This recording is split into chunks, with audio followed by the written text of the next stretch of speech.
This week is a difficult week in many, many ways, and I don't want to talk about it that much, but I just have to say some words about the great tragedies surrounding Chaim Walder. It's really an unbelievable situation. I myself am absolutely flabbergasted. Chaim Walder, for those of you who may not know, but if you have young children that you raised in Israel, you certainly do know, was really one of the most gifted writers of children's books from a religious perspective in Israel, and his books had kids talking about their problems, their struggles, and many children benefited a tremendous amount from those books. He was in fact given awards from the state of Israel for his work with children, and in more recent years he began to write books for adults as well. And he really accomplished a tremendous amount of good, but unfortunately there apparently was another side, and we don't really understand the complexity of the human personality. It's really very scary, very frightening, how side by side with tremendous good, and that good should not be denied. The good was done. There can also be a tremendous potential for evil, and whether we attribute the evil to mental illness, or addiction, or the Yetzer Hara, only God can decide. And there were many people who were victimized, and to superimpose tragedy upon tragedy, Walder killed himself yesterday, committed suicide, next to the grave of his son, who had died of a disease a few years earlier in Petach Tikva. So where does that leave us? It leaves us really in at least me, I can speak for myself, in a tremendous state of confusion, ambivalence. On one hand, the feeling is, if these allegations would have remained silent, he would still be alive today. On the other hand, there are victims who deserve to have their pain addressed and exposed, if that is their choice. And of course, we have to be concerned for victims of abuse. We always have to be concerned for them. We have to protect them. We have to do what we can to try to be sure that these things will not repeat themselves. Unfortunately, they probably will repeat themselves, but at least try to minimize the number of events. And this has been a major issue. As you know, there was an earlier person, the founder of Zaka, who also did a tremendous amount of good, but was also found guilty on some level of various things, and he attempted to kill himself, and I believe he's kind of in a vegetative state in a hospital. So I'm not sure what to say about this other than you see the tremendous complexity of the human personality, in which side by side with good there's a tremendous potential for evil. And that's very frightening. Pirkei Avos tells us, Al tamin biatzmecha ad yom mosecha. Do not trust yourself totally until the day of death. Meaning, no matter how great you are, all sorts of things can happen that drag you down. I've also said before that this also highlights, I think, to some degree, the dangers of charismatic leadership.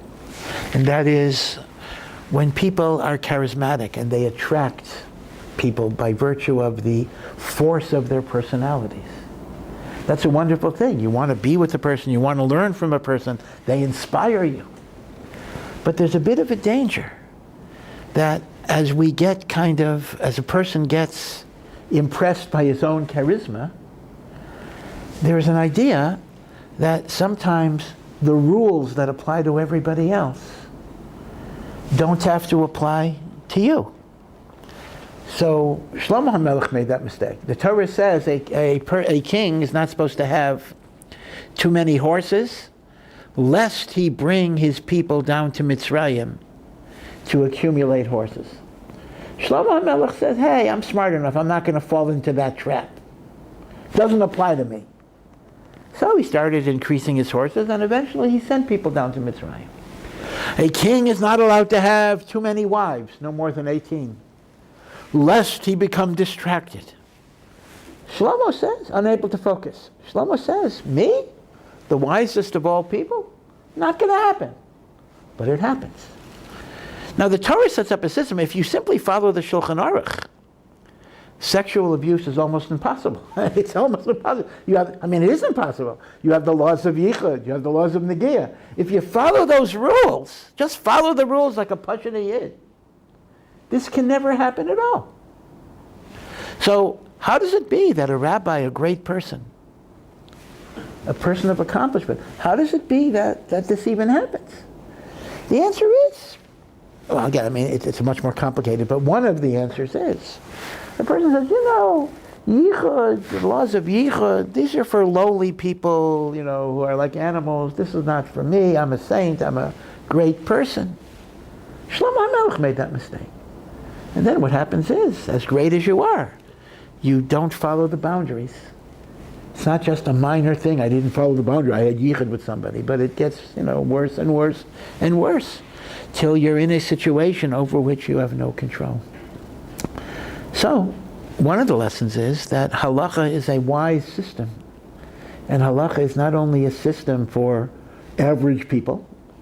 Halacha is a system that even, people of exceptional ability and talent, and maybe especially people of exceptional ability and talent, have to keep. Because once you break down the boundaries, even if you think all you're doing is I'm sitting alone with a person, you never know where that's going to take you. Things go out of control. So, I don't know. I don't know any more than anyone else knows about this complexity of this situation. But all I know is that I do feel very, very strongly that a person's life has to be seen in a totality. There is good, there is bad. The bad does not cancel out the good, just as the good does not cancel out the bad. There's a total picture here. He did a lot of good, and that good shouldn't go away, and that good shouldn't be destroyed. That's why I tell people ask me, should we throw out the books that, it's one thing not to market new books, that may be an issue. Should we throw out the books from our shelves? And my feeling is, if your kids benefit from those books, why throw them out? And in fact, Walder left a suicide note. I don't know if you saw the note. It's really a heart-rending note. He said that even if you lost faith in me, the books, every line in the book I wrote to help people. Who knows? I happen to believe that because I believe the Yetzer Tov and the Yetzer Hara says there is a good in a person and a bad in a person.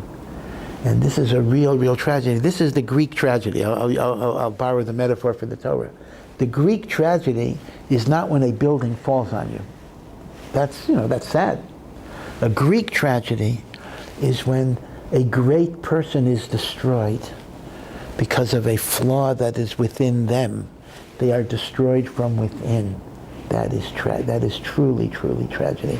And therefore this whole story is tragedy. Tragedy for the victims, tragedy for Walder, tragedy for his family, and tragedy for the Jewish people in all these ways. So I just needed to see, even though it's I'm not giving a whole talk in this, but I needed to say something about it because it's something that's very much heavily on my heart. In 1999, I had a sabbatical in Eretz Yisrael. I was living in Chutz La'aretz, but I took off a year. And my son was 12 years old at the time. And it was not an easy year for him to kind of move, from America to Eretz Yisrael. It was not an automatic adjustment. And one of the things that got him through the year was Chaim Walder's books. So I just can't say I'm going to throw them out. They were something that was very, very important in the life of my son.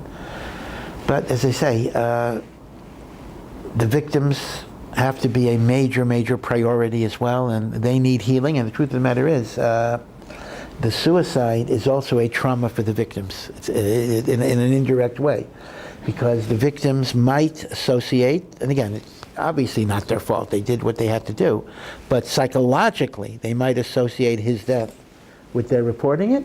So I imagine that in addition to the abuse, they will need counseling and therapy over the fact that they might, again, erroneously, God forbid, erroneously attribute his death to what they did and have guilt over that. So if you want to be harsh, you could say that this is an extra act of abuse against victims of abuse by making them feel that they were responsible. So the tragedies are so interlinked and so multi-layered that it's just a very, very, very sad situation. And may HaKadosh Baruch Hu bring healing to all that were afflicted and all that were suffering because of this multi-leveled tragedy.